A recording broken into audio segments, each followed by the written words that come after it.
है आपका अपने नमस्कार यूट्यूब दोस्तों चैनल ट्रेड लाइक हंटर पर।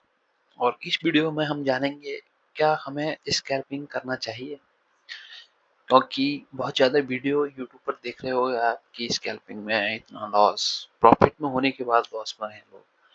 तो क्या आपको स्कैल्पिंग करना चाहिए? अगर आप बिगिनर हैं तो आपको स्कैल्पिंग करना चाहिए या नहीं? इस वीडियो में मैं आपको इसके डार्क साइड बताने वाला हूँ और कुछ पॉजिटिव भी बताऊंगा कि आपको स्कैल्पिंग करना चाहिए या नहीं अगर आप बिगिनर हो तो। चलो वीडियो स्टार्ट करते हैं। सबसे पहले तो एक हिंट देना चाहूंगा कि स्कैल्पिंग एक बहुत ज्यादा हाई रिस्क की ट्रेडिंग स्टाइल है, बहुत ज्यादा हाई रिस्क की। इसमें आप एक दिन में अपना सारा कैपिटल वाइप आउट कर सकते हो। 100% है। मेरे साथ हुआ है, कई बार हुआ है, एक दो बार नहीं कई बार हुआ है कि मैंने अपना कैपिटल एक दिन में पूरा वाइप आउट कर दिया। और बहुत से लोगों के साथ हुआ होगा। अगर आपके साथ भी हुआ है तो कमेंट बॉक्स में जरूर बताइए। तो दोस्तों मैं आपको सलाह दूंगा कि आपको इसे 5 से 6 महीने अवॉइड करना चाहिए। 5 से 6 महीने क्यों? अगर आप 5 से 6 महीने मार्केट को देते हो तो आप समझने लगोगे कि चार्ट पैटर्न क्या है, कैंडल स्टिक क्या है, इंडिकेटर के थ्रू ट्रेडिंग कैसे करते हैं। बहुत कुछ 5 6 महीने में आप बहुत कुछ समझ जाओगे। अगर आप शुरू में ही अगर स्कैल्पिंग करने लगोगे तो ना तो आपको कैंडलस्टिक के बारे में पता है, ना आपको चार्ट पैटर्न के बारे में पता है, ना आपको फेक ब्रेकआउट फेक ब्रेकडाउन के बारे में पता है, ना आपको अगर इंडिकेटर के थ्रू ट्रेडिंग करना चाहते हो तो उसके बारे में पता है। तो कम से कम आपको 5 से 6 महीने टाइम देना होगा अगर आप स्कैल्पिंग करना चाहते हो। शुरू में प्लीज अवॉइड, मैं यही सलाह दूंगा, आप इसे अवॉइड करना है, स्कैल्पिंग को आपको अवॉइड करना होगा 5 से 6 महीने प्लीज। अगर आप स्टॉक मार्केट में टिकना चाहते हो तो, नहीं तो आपका जो कितना भी कैपिटल हो आपके पास, मार्केट 1 महीने के अंदर, 10 दिन के अंदर आपको आउट कर देगा। लोग करोड़ों एक दिन में गवा देते हैं और हमारे भारत में बहुत ज्यादा इसके ऊपर लोग एक तरीके से स्टॉक मार्केट में निवेश करने लगे हैं, ट्रेडिंग करने लगे हैं, है ना। तो ट्रेडिंग करने लगे हैं तो हमारे भारत में क्या है कि ज्यादातर जो थोड़े मिडिल क्लास के लोग हैं ना, वो इसकी तरफ ज्यादा अट्रैक्ट हुए हैं। उनके पास कैपिटल होगा 50,000, मेरे पास भी वही था 50,000 60,000, 1 लाख, 50,000, 1 लाख, 10,000, 20,000, इतना कैपिटल होगा, एक दिन में गायब हो जाएगा स्कैल्पिंग में। ये तो अगर आप बहुत भाइयों ने ऐसे गवाया, अगर गवाया है तो प्लीज कमेंट बॉक्स में अपने जो उच्च विचार हैं आपके स्कैल्पिंग के प्रति वह कमेंट बॉक्स में आप बता सकते हैं। तो मैं ये सलाह है, शुरू में आपको स्कैल्पिंग से दूर रहना है।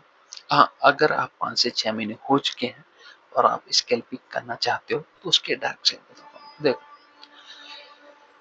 स्कैल्पिंग अगर करने लगते हो आप तो आप सबसे पहले तो ओवर ट्रेडिंग करने लगोगे। ओवर ट्रेडिंग, ठीक है। ओवर ट्रेडिंग में क्या होगा? ओवर ट्रेडिंग में होगा आपका एक तो ब्रोकरेज चार्ज बहुत ज्यादा लगते हैं ओवर ट्रेडिंग में, है ना। आपको लगेगा, आपका पीएनएल दिखेगा कि हाँ ग्रीन है, लेकिन रेड ही रहेगा, मंथ एंड में रेड ही रहेगा स्कैल्पिंग में, जब अगर आप ओवर ट्रेडिंग करोगे। तो अगर स्कैल्पिंग कर रहे हो ना तो एक दिन का 2 से 3 ट्रेड स्कैल्पिंग में भी बस, क्लोज। उसके बाद कोई ट्रेड नहीं करना है। अगर आप 15 से 20 ट्रेड कर रहे हो,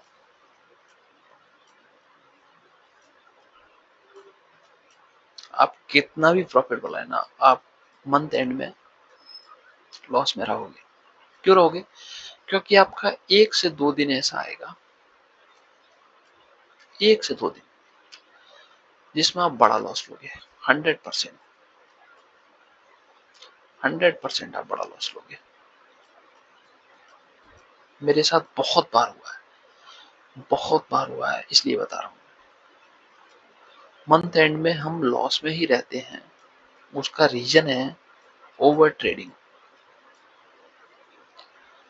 1 दिन या 2 दिन हम मंथ में अगर बड़ा लॉस ले लेते हैं तो वो सारा प्रॉफिट रेड में कन्वर्ट हो जाता है, और जो ब्रोकरेज हमने दिया है वह हमें अपनी जेब से देना पड़ता है। ये बहुत बड़ा रीजन है। अगर स्कैल्पिंग में अगर आपने ओवर ट्रेडिंग पर कंट्रोल कर लिया, बहुत अच्छी चीज है, अच्छा खासा प्रॉफिट कमा सकते हो। हाँ, आपको 1 दिन का अपना लॉस फिक्स करना होगा। अगर आपकी कैपिटल 20,000 है, 20K है, तो इस पर आपको अपना एक लॉस फिक्स करना होगा 1 दिन का। तो वो 20,000 है, अगर 20,000 में अगर आप 5% 1 दिन का लॉस देना चाहते हो, लेना चाहते हो, है ना, तो 1,000 रुपए। 5% बहुत होता है। आपको अगर 1,000 लॉस हो जाता है, उस दिन आपको ट्रेड नहीं करना है, उस दिन आपको ट्रेड नहीं करना है। 1,000 अगर लॉस हो गया तो अगर आप 5% से ज्यादा अगर रिस्क लेना चाह रहे हो, है ना, कुछ ज्यादा रिस्क लेते हैं, तो अगर 10% अगर आप रिस्क लेना चाह रहे हो तो 2,000 हो गया 1 दिन का। लेकिन 10% रिस्क बहुत ज्यादा हो जाता है अपने ओवरऑल कैपिटल पर। आपको जो 20 के कैपिटल है उस पर 5% रिस्क लेना चाहिए। अगर 3% लेते हो तो और अच्छा है ना। अगर आप 3% रिस्क ले रहे हो तो आपको उस दिन का 6%, है ना, दिन नहीं, अगर आप अपनी ट्रेडिंग स्टाइल में 3% से ज्यादा रिस्क 1 दिन का लॉस लेने नहीं चाह रहे हो, है ना, और अगर आपको दिन में अगर 6% बन गया है ना, तो आपको उस दिन भी ट्रेड बंद कर देना चाहिए। 6% बहुत होता है। 3% पर अगर 6% बन रहा है, बहुत अच्छा। अगर आप 5% रिस्क ले रहे हो, तो अगर आपका 10% बन गया है तो भी आपको ट्रेड बंद कर देना चाहिए। लेकिन ऐसा होता नहीं है। हमारे माइंड में एक लगा रहता है कि अब मैंने इतना बना लिया, है ना, 1 दिन में कैपिटल लेवल कर देता हूँ। कभी कभी आपको मौका मिलेगा भी कि आप 20K लगाया है आपने, है ना, और आप उस दिन 13,000 बना लोगे, 13K, या 15,000 ही बना लोगे। ये जो दिन आते हैं ना, इनसे साइकोलॉजी बहुत बिगड़ती है, बहुत ज्यादा बिगड़ती है। और ये आपने बनाए कैसे होंगे? ओवर ट्रेडिंग करके। इस तरह के अगर दिन अगर आपके आ रहे हैं, अगर आपने 13,000 कमाया है, अगले दिन नेक्स्ट डे आपको जो ट्रेडिंग स्टाइल है 3% अगर रिस्क ले रहे हो, है ना, उसी ट्रेडिंग स्टाइल पर आ जाना चाहिए। अगले दिन भी आपको 13,000 या 15,000 या 20,000 बनाने की नहीं सोचना है। ये बहुत बड़ा पॉइंट है। अगर इसे अगर आपने फॉलो कर लिया अपनी ट्रेडिंग स्टाइल में, तो आप 100% प्रॉफिटेबल रहोगे। हाँ, अगर आपने फिर से अगर अगले दिन भी यही सोचा कि मैंने कल 13,000 बनाए थे, अब मैं आज भी 15,000 या 20,000 बनाऊंगा, पूरा कैपिटल आउट हो जाएगा, नील हो जाएगा पूरा कैपिटल। ठीक है, क्या करोगे आप? आपने 3% रिस्क लिया था शुरू में, आपने एक प्रण लिया होगा कि मैं 3% रिस्क से ज्यादा नहीं लूंगा। लेकिन अगर आपका अगले दिन रेड हो जाता है, आपको लॉस हो गया, फिर आपके दिमाग में हमारे इमोशंस है ना, वो चलने लगते हैं।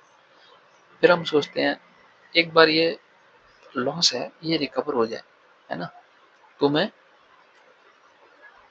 आज ट्रेडिंग नहीं करूंगा। तो कभी-कभी क्या होता है कि वो लॉस रिकवर हो जाता है, होता है, ऐसा भी होता है। लॉस रिकवरी भी होगा, आप प्रॉफिट में भी रहोगे, उस दिन प्रॉफिट में भी हो जाओगे। यही दिन सबसे खतरनाक है।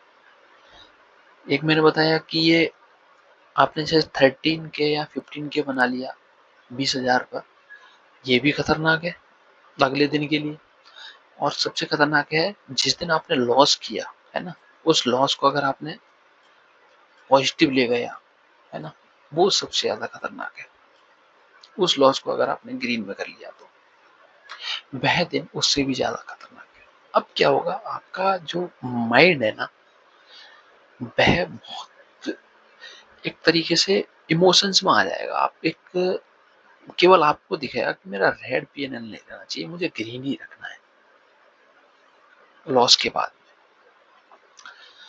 अगर आप इस स्टाइल को फॉलो करोगे 3% वाली पर, आप प्रॉफिटेबल हो जाओगे। अगर आप लॉस नहीं देख सकते, मैं गारंटी ले रहा हूँ, आप एक महीने में जितना भी आपने कमाया है और आपकी कैपिटल पूरी वाइप आउट कर दोगे।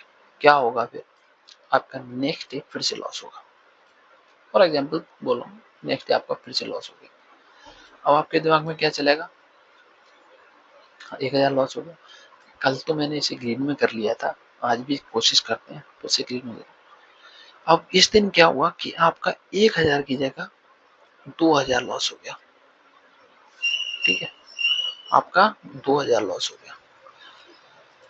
फिर आपका दिमाग एकदम ऐसे हो जाएगा, आप पागल से हो जाओगे, सही बता रहा हूँ, पागल से हो जाओगे। मेरे साथ बहुत बार ऐसा हुआ था, मैं पागल से हो जाता, 1,000 या 2,000 लॉस हो गया। अब ये 2,000 जैसे भी रिकवर जाएगा मैं ट्रेडिंग, 3,000 लॉस, 5,000 लॉस, 10,000 लॉस, पूरी कैपिटल उस दिन वाइप आउट। अगर आप ट्रेडिंग में अगर सफल होना चाह रहे हो तो आप अपने दिन का एक लॉस फिक्स कर लो, है ना। इतना अगर मेरा लॉस हो गया, मैं ट्रेडिंग नहीं करूंगा उस दिन, है ना। और उस लॉस के जो हमने लॉस डिसाइड किया है 3%, अगर उसकी तुलना में 6% बन गया मेरा, अगर मैंने एक ट्रेड लिया, अगर 6% उसमें निकल गया, मुझे निकल जाना चाहिए। फिर भी अगर आपका 8% 10%, वेल एंड गुड, बहुत अच्छा है, कोई वो नहीं है। लेकिन हाँ, नेक्स्ट डे आपको कंट्रोल करना पड़ेगा, फिर से अपने माइंड को 3% और 6% पर ही ले जाना पड़ेगा, तब आप प्रॉफिटेबल हो सकते हो। तो दोस्तों, इस वीडियो के माध्यम से मैंने आपको यही बताने की कोशिश की है कि अपने माइंड पर बहुत ज्यादा कंट्रोल करना है। अगर आपको वीडियो पसंद आया हो तो लाइक एंड कमेंट जरूर कर दीजिएगा, और अगर चैनल पर पहली बार आए तो चैनल को सब्सक्राइब भी जरूर कर लीजिएगा। Thanks for watching.